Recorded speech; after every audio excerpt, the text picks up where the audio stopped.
मुझे flapless custom eyes कराना है। क्या कस्टम आईज फ्लैपलेस भी हो सकता है? स्मार्ट सरफेस से बेटर टेक्नोलॉजी क्या है? मैंने सुना है कि स्मार्ट सरफेस सबके लिए अच्छा नहीं है। ऐसे बहुत सारे डाउट्स आजकल मुझसे पूछे जाते हैं क्योंकि बहुत सारे टर्मिनोलॉजीज इंट्रोड्यूस हो गए हैं लेजर्स को लेकर। तो दोस्तों, आज मैं इन्हीं क्वेश्चंस के आंसर देना चाहूंगा और कोशिश करूंगा कि आपको सिंपली ये बात समझा दी जाए कि क्या टेक्नोलॉजी का क्या मतलब है। शुरू करते हैं सबसे पहले और सबसे ज्यादा रीसेंट सवाल से, फ्लैपलेस कस्टम आईज। कुछ ही टाइम पहले मैंने अपने असिस्टेंट, जो इनका नाम अक्षत है, उनकी सर्जरी करी थी और उसका एक्सपीरियंस, उनका कैसा रहा एक्सपीरियंस, ये मैंने शेयर किया था। उस ट्रीटमेंट को हमने कस्टम आईज के थ्रू ही किया था और वो फ्लैपलेस ही था। तो काफी लोगों ने मुझसे सवाल पूछा कि कस्टम आईज तो फ्लैप बेस्ड है, कस्टम आईज फ्लैपलेस है, कैसे होता है? तो आज मैंने सोचा कि मैं इसके बारे में एक डिटेल्ड वीडियो बना के आपको क्लैरिटी दूं। तो देखिए, कस्टम आईज फ्लैपलेस होना या स्मार्ट सरफेस करना, इसमें क्या फर्क है? दोस्तों, कस्टम आईज की अगर हम बात करें तो वो एक सॉफ्टवेयर है। ये सॉफ्टवेयर क्या करता है? ये आंख के आगे से लेके पीछे तक के सारे मैप्स को एनालाइज करता है, यानी कि आपकी आंख की पुतली और लाइट का पूरा पाथ जो आंख की पुतली से लेकर लेंस के थ्रू होता हुआ आंख के पर्दे तक जाता है, उस पूरे लाइट पाथ को एनालाइज करके उसके अंदर की सारी एबनॉर्मैलिटीज को ये स्ट्रेन आउट करता है। मतलब ये फिल्टर करता है कि कौन कौन सी जगह हैं आंख के इस लाइट पाथ में जहां पर एबनॉर्मैलिटीज हैं, और उन सारी एबनॉर्मैलिटीज को ये करेक्ट करने के लिए एक ट्रीटमेंट एल्गोरिदम है।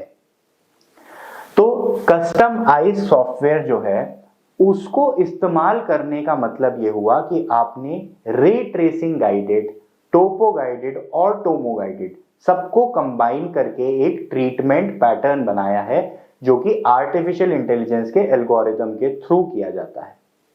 तो इस प्रोसेस में 1,50,000 से ज्यादा डेटा पॉइंट्स एनालाइज होते हैं। साथ में ये 7D ट्रैकिंग से किया जाता है। 1,50,000 डेटा पॉइंट्स को एनालाइज करने का पर्पस वही है जो मैंने बताया, एबनॉर्मैलिटीज को करेक्ट करना या हायर ऑर्डर एब्रेजन्स को कंप्लीटली मिटा देना आंख में से, आपके चश्मे की पावर को ऑटोमेटेड तरीके से एनालाइज करना और ह्यूमन इंटरवेंशन यानी मैनुअल चीजों से होने वाले एबनॉर्मैलिटीज को रिमूव करने की कोशिश करना। 7D ट्रैकिंग का क्या फायदा है? 7D ट्रैकिंग आंख की और सर की हर मूवमेंट को ट्रैक करती है, ताकि ये जो हायर ऑर्डर एब्रेजन्स हैं या आंख के जो भी एबनॉर्मैलिटीज हैं शेप के और सिलिंड्रिकल पावर्स जो हैं, उन सबको कंप्लीटली 100% एक्यूरेसी के साथ करेक्ट किया जा सके। साथ में कस्टम आईज में हमें मिलता है डेप्थ मिनिमाइजेशन। ये एक आर्टिफिशियल इंटेलिजेंस से एनेबल्ड चीज है जो बहुत ही बड़ा एडवांटेज है कस्टम आईज का, जिसमें कि हम कितने माइक्रोन टिश्यू रिमूव कर रहे हैं पर डायप्टर ऑफ स्पेक्टिकल पावर, इस चीज को हम मिनिमाइज कर सकते हैं। लगभग 20-25% तक हम इसको कम कर सकते हैं डेप्थ मिनिमाइजेशन टूल के थ्रू, जो कि कंप्लीटली एआई बेस्ड है। इसका कोई भी मैथमेटिकल फॉर्मूला हमारे पास नहीं है। ये एक सॉफ्टवेयर है जो एआई के थ्रू काम करता है, जो हमें हर पर्टिकुलर आंख के लिए एब्लेशन डेप्थ यानी कि लेजर करने की जो गहराई है, कितना हम रिमूव करने कॉर्निया को, उसको मिनिमम करने में मदद कर सकता है। तो ये सब मिलता है हमें कस्टम आईज से। अब कस्टम आईज का ये सारा एडवांटेज अगर हम कंबाइन कर दें स्मार्ट सरफेस से, तो स्मार्ट सरफेस में हमें मिलता है फ्लैपलेस सर्जरी प्लस साथ में हमें मिलता है smart pulse technology. Smart pulse technology क्या होती है, इसके बारे में मैंने पहले भी वीडियो में बात करी है। ये बेसिकली एक तरह का ट्रीटमेंट पैटर्न है जो इस मशीन का प्रोप्राइटरी है, जिसमें कि सरफेस एब्लेशन के बाद, यानी कि जो टचलेस सर्जरी है उसके बाद जो आंख की सरफेस छूटती है, वो बहुत ही ज़्यादा स्मूथ होती है, जिसकी वजह से जो आपकी नज़र की रिकवरी है वो डबल से भी ज़्यादा फास्टर हो जाती है compare to any other surface ablation. दुनिया में जितने भी बाकी सारे हैं, including Wavelight plus, including iLASIK, including दुनिया भर की जितनी भी बाकी टेक्नोलॉजीज हमारे पास हैं, और ये काफ़ी ज़्यादा एक्चुअली एक ट्रायल का विषय रहा है, इस पे बहुत सारी स्टडीज भी पब्लिश्ड हैं। तो इसको कहते हैं स्मार्ट पल्स टेक्नोलॉजी। और ये सारी चीजें जब हम कंबाइन करते हैं इसका, प्लस ऑब्वियसली ये टचलेस सर्जरी है, आप लोगों को ये बात पता ही है ऑलरेडी, ठीक है, फ्लैपलेस सर्जरी हो ही गई। तो बेसिकली ये सब चीजें जब हम इसके साथ कंबाइन करते हैं तो अब हम इसको ये भी कह सकते हैं कि ये फ्लैपलेस कस्टमाइज हो गया, या हम ये भी कह सकते हैं कि हम स्मार्ट सरफेस कर रहे हैं यूजिंग कस्टम आइज। तो दोनों चीजें जो हैं वो एक दूसरे से अलग नहीं है दोस्तों। अगर हम रे ट्रेसिंग गाइडेड ट्रीटमेंट कर रहे हैं तो हम कस्टम आइज कर रहे हैं। अब अगर हम उसको ट्रांस एपिथेलियल करें, फ्लैपलेस करें, टचलेस करें, स्मार्ट पल्स टेक्नोलॉजी का इस्तेमाल करते हुए करें, तो वो कहलाएगा स्मार्ट सरफेस या फ्लैपलेस कस्टमाइज, एक ही बात है। हाँ, अब आप ये कह सकते हैं कि क्या स्मार्ट सरफेस को हम बिना कस्टमाइज के कर सकते हैं? तो यस, हम स्मार्ट सरफेस को बिना कस्टमाइज के भी कर सकते हैं। तो स्मार्ट सरफेस जो है वो एब्रेजन फ्री ट्रीटमेंट हो सकता है, कॉर्निया वेव फ्रंट ट्रीटमेंट हो सकता है यानी कि टोपो गाइडेड हो सकता है, और कस्टम आइज भी हो सकता है। तो स्मार्ट सरफेस की जो फ्लैपलेस, टचलेस और स्मार्ट पल्स होने की एडवांटेज है वो आपको इन तीनों सॉफ्टवेयर्स के इस्तेमाल से मिलेगी, लेकिन एब्रेजन फ्री में हायर ऑर्डर एब्रेजन्स करेक्ट नहीं होंगे, कॉर्निया वेव फ्रंट में सिर्फ पार्टली करेक्ट होंगे, और रे ट्रेसिंग गाइडेड में कंप्लीटली करेक्ट होंगे। तो ये हुई बात क्लैरिटी से customise, flapless customise, smart surface customise software के थ्रू करना या स्मार्ट सरफेस बाकी सॉफ्टवेयर के थ्रू करना, इसमें क्या डिफरेंसेस हैं।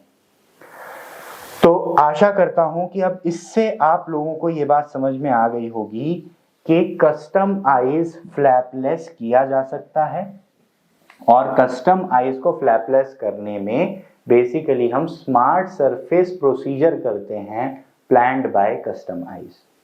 पर कस्टम आइज फ्लैप बेस्ड भी किया जा सकता है, जो कि अगेन या तो रोबोटिक फ्लैप के थ्रू होगा या फिर ब्लेड के थ्रू होगा।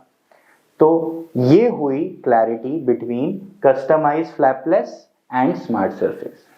अब हम आते हैं नेक्स्ट चीज पे, जो कि बहुत लोगों ने मेरे से फिर से सवाल पूछा है कि स्मार्ट सरफेस से बेटर है XYZ प्रोसीजर। तो मैं बहुत क्लैरिटी से और बहुत क्लियरली ये बात आपको बताना चाहता हूं कि दोस्तों, सरफेस अब्लेशन को करने का स्मार्ट सरफेस से ज्यादा बेटर कोई टेक्नोलॉजी नहीं है। तो अगर आपको स्मार्ट सरफेस को कंपेयर करना है तो आप ये समझिए कि ये सरफेस अब्लेशन या PRK या एपिलेसिक, ये वाली जो टर्मिनोलॉजी के प्रोसीजर्स हैं, ये इनसे कंपेयर किया जाएगा, लेसिक से नहीं कंपेयर किया जाएगा, फ्लैप बेस्ड प्रोसीजर से नहीं कंपेयर किया जाएगा, स्माइल, क्लियर या सिल्क, इन सब से कंपेयर नहीं कर रहे हैं इसको। सरफेस को कंपेयर करना है तो सरफेस से करना है। तो स्मार्ट सरफेस को कंपेयर अगर आपको करना है तो आप करिए PRK से या स्ट्रीमलाइट से, या आप इसको कंपेयर करिए एपिकॉन्टूरा से, या आप इसको कंपेयर करिए एपिलेसिक या PRK से। ये सारे टर्मिनोलॉजीज के जो प्रोसीजर्स हैं उनसे अगर आप, या फिर आप इसको एपी वेवलाइट भी कर सकते हैं, एपी वेवलाइट, ये भी आजकल लेटेस्ट है, एपी वेवलाइट प्लस इनोवाइज, इससे भी आप इसको कंपेयर कर सकते हैं। तो अगर आप इन सब प्रोसीजर से PRK, स्ट्रीमलाइट, एपिकॉन्टूरा, एपी वेवलाइट प्लस इनोवाइज, एपिलेसिक, इससे कंपेयर करेंगे तो स्मार्ट सरफेस या कस्टमाइज विद स्मार्ट सरफेस यानी फ्लैपलेस कस्टमाइज से ज्यादा एडवांटेजियस कोई प्रोसीजर नहीं है। मैं फिर रिपीट करूंगा, स्मार्ट सरफेस की विजुअल रिकवरी डबल स्पीड से होती है compare to any of these procedures.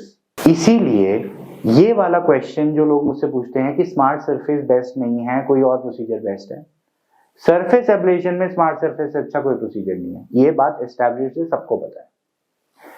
अब अगर आपको कंपेयर करना है स्मार्ट सरफेस को फ्लैप बेस्ड प्रोसीजर से, आपने कंपेयर कर लिया आई लेसिक से या आपने कंपेयर करा इसको इनोवाइस से, तो ये फ्लैप बेस्ड अगर आप करेंगे तो ऑब्वियसली नजर की रिकवरी एक दिन में होगी, जबकि इसमें 10 दिन लगेंगे। पर कंपैरेटिवली एपी वेवलाइट में 20-25 दिन लगेंगे। तो आपको इसको कंपेयर करना है तो इससे करना है, आप एप्पल्स और ऑरेंजेस को थोड़ी कंपेयर कर सकते हैं। तो आपके आंख के लिए अगर सरफेस अब्लेशन प्रोसीजर बेस्ट है तो फिर आपको डिसाइड करना है कि सरफेस अब्लेशन में से कौन सा। अगर आपके लिए सरफेस एब्लेशन बेस्ट नहीं है, आपके लिए फ्लैप बेस्ड प्रोसीजर बेस्ट है, तो फिर उनमें से डिसाइड करिए। या लेंटिक्यूल सर्जरी बेस्ट है तो लेंटिक्यूल सर्जरी में से डिसाइड करिए। आशा करता हूं कि आपको इसकी क्लैरिटी मिली कि स्मार्ट सरफेस सबके लिए बेस्ट प्रोसीजर नहीं है, पर सरफेस एब्लेशन जिसके लिए बेस्ट प्रोसीजर है उसके लिए बेस्ट स्मार्ट सरफेस ही है।